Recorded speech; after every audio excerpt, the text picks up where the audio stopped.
welcome to my YouTube channel. My name is Eziaha. You probably know my blog, Eziaha.com, but you can call me E. A lot of people call me E. Okay, today I wanted to say something that is very personal to me. I want to talk to the stay-at-home moms. And better known as domestic queens. And while I want to lie, that is me that thought of that name. I did it. I learned it from TD Jakes. I think it's really cool. Domestic queens kind of like packages the entire thing very well. So it's basically something for stay-at-home moms because I noticed that they don't get enough love. It's a huge deal to be a stay-at-home mom. Especially when you have a baby, it's a big deal. So these are things that work for me because I'm a stay-at-home mom. Yes, I work from home, but I was a full-time stay-at-home mom before. And these are things that worked for me. And I know they can work for you too because there's a tendency that when you're your own boss, you can just kind of like, since you're your boss, you're the domestic queen, you're the queen of the household, you just want to spend your time anyhow. But no, we're going to be intentional, we're going to be deliberate, we're going to make more out of our lives. And before I even start, this book is by Lisa Bevere. Can you see it? Lisa Bevere, Out of Control and Loving It. I love this book because she wrote it when she had her fourth child. She has 4 boys. She wrote it then. And for her, part of the strengths of this book is that you can bear fruits even as a stay-at-home mom, because she was a stay-at-home mom, and that's how her life started to open up. Because the stuff I'm sharing is not necessarily, it's not even from this book because I have not yet read it, but I've heard her talk about the book and how as a stay-at-home mom she could still kind of like invest her time properly and all. Which is, forget Lisa, this one worked for me. I saw it work for me, so I'd like to share my top 10 tips for the domestic queens. I'll share 5 in this video and I'll share the other 5 in another video. Number 1, we're starting right from the morning. Have a sleep routine and stick to it. A lot of people, when they're at home, they just tend to kind of like stay awake till night and then sleep in the morning. So they kind of like wake up at 10. For the most time, that would not work. And let's be sincere. When you stay awake till 12:01, you're doing something that is most likely not very productive. Maybe you're watching a movie, you're watching telemundo, you're on Instagram. You're not investing that time. It's just time that is almost wasted. So you need to be deliberate and intentional about your time. Wake up at a certain time, sleep at a certain time. Start your day, carry your day like you have something that you're doing. Don't just write off your job as a stay-at-home mom and say, oh, after all, I'm just staying at home. You can't really be like that. You have to plan your day right, and that starts from when you sleep, when you wake up. I always have a sleep time. So if you sleep late, you wake up early. You sleep late, you wake up late. You sleep early, you wake up early. So we need to just make sure you're working on your sleep time. Number 2, this is huge. Please limit TV time. Typically my TV stays off at home. I work from home. I'm a stay-at-home mom too, but I noticed that for a lot of us, we just sit down, we watch telemundo, we watch Z World, we watch African Magic, and those things are not in themselves bad. But the truth is that too much of it is really not good. And this series have a way of drawing you in. It's almost like I remember when Passion, that was last time I was ever addicted to any of all those soaps. Passion, it was showing some years back, and then I would go and Google just to watch what they're going to show the next day. It was just crazy. We should not be addicted to anything like that. We should not be addicted to anything like that. So limit your TV time. If you want to watch TV, you can have some programs that you love. I like to watch Tintel. I don't watch it every time, but it's something I could watch. Emerald, but I'm not like every day I must watch it. When The Voice was on, I'd watch it too.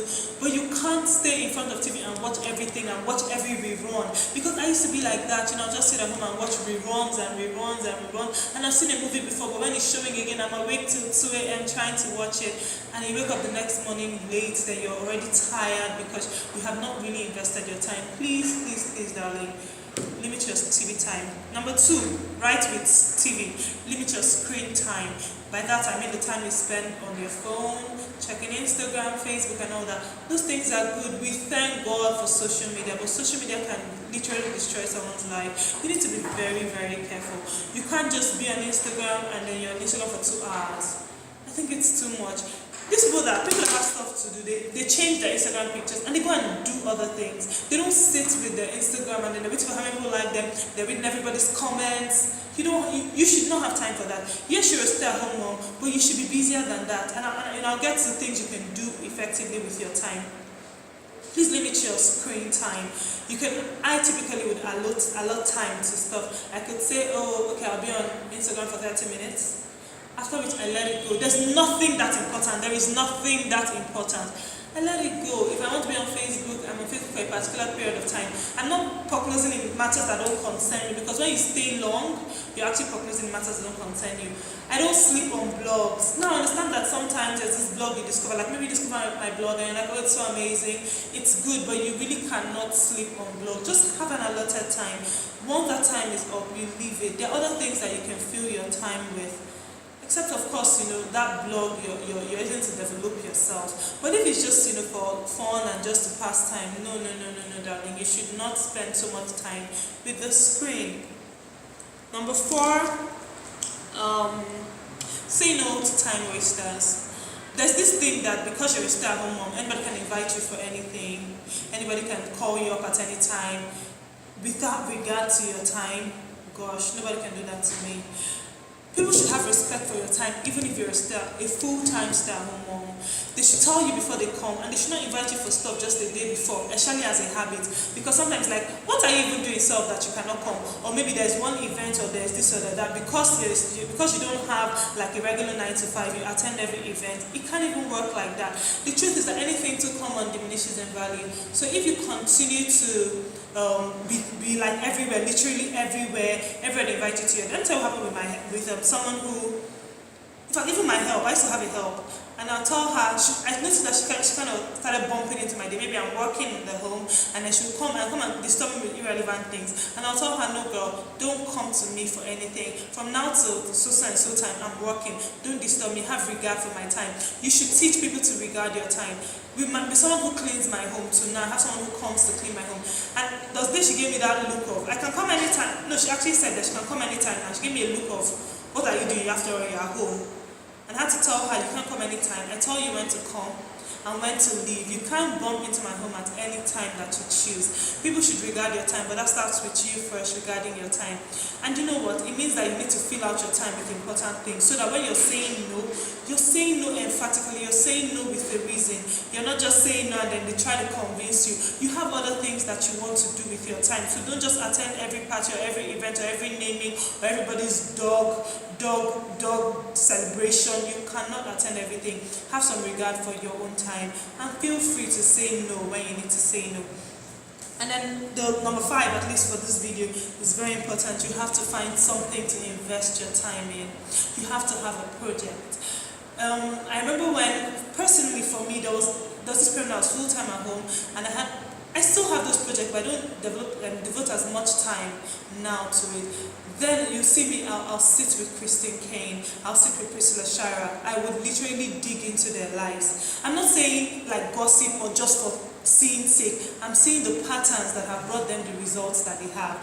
Do you know how I look for this Lisa Bevere's book very much? I was going to get an e-copy because I didn't see it until I saw it yesterday.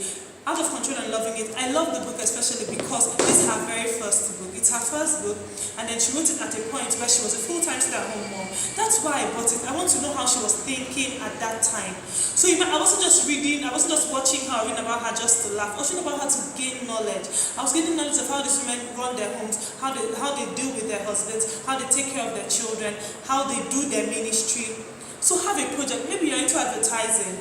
There are different things. You can have projects online. You can have a mentor that you follow closely. You can register for courses online. There are tons of e-courses online, some free, some paid for. Have that project and invest your time in it. You cannot just let the day go without doing something that makes you better.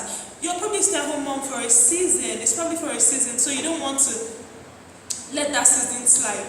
By the time that season is over, you want to make sure that you're a better person. When I had to start, I remember one of the projects I had was losing weight.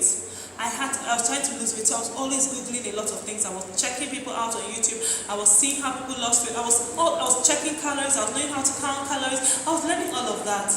Guess what? When I started the business, it was easy for me because I had learned all of that in that period where I was a full-time housewife, full-time domestic queen. I took all of that knowledge and brought all that knowledge into this new season of mine. So make sure you're not wasting your time. Make sure you're not just sitting down and just staying on the phone endlessly or just checking Instagram. Like I said, these things are not bad in themselves, but when you do it, when you overdo it, it's really wrong.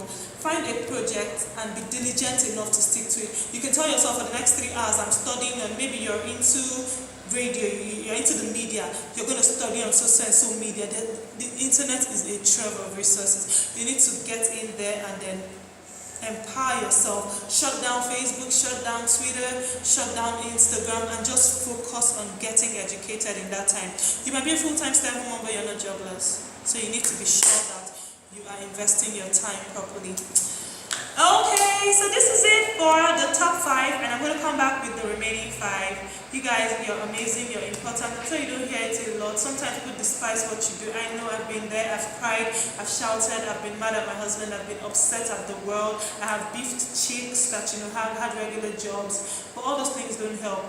Focus on yourself, invest in yourself, and trust me, you can bring forth a lot, even from being a stay-at-home mom.